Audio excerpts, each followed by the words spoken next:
আসসালামু আলাইকুম সম্মানিত অডিয়েন্স ভিউয়ার্স ভাই বোন বন্ধুরা আমার, আপনাদের সাহায্য আমার একান্ত কাম্য। আমার নাম মোহাম্মদ সাইফুল ইসলাম।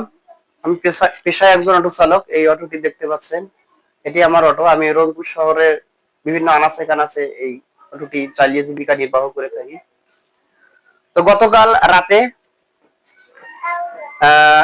সর্বশেষ আমি সুপার মার্কেট থেকে 3জন যাত্রী উঠিয়েছিলাম গাড়িতে।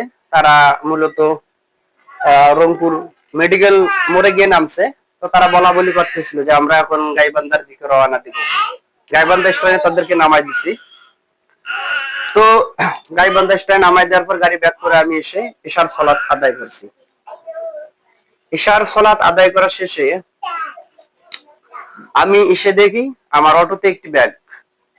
তো খুলে দেখলাম ব্যাগের মধ্যে দুটি গেঞ্জি, 5-6 বছর বয়স এমন বাচ্চাদের দুটো গেঞ্জি এবং 2 জোড়া মুজো।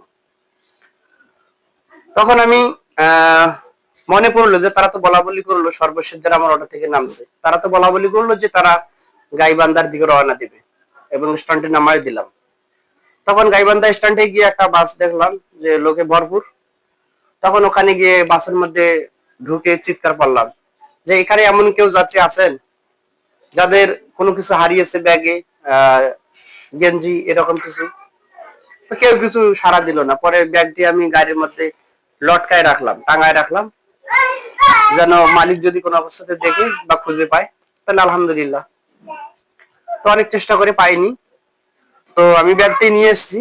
ব্যাগটির মধ্যে যে জিনিসগুলো পেয়েছি আপনারা এই দেখেন, এই ছোট বাচ্চাদের গেঞ্জি, হ্যাঁ এটা একটা, আর এই যে মুজো,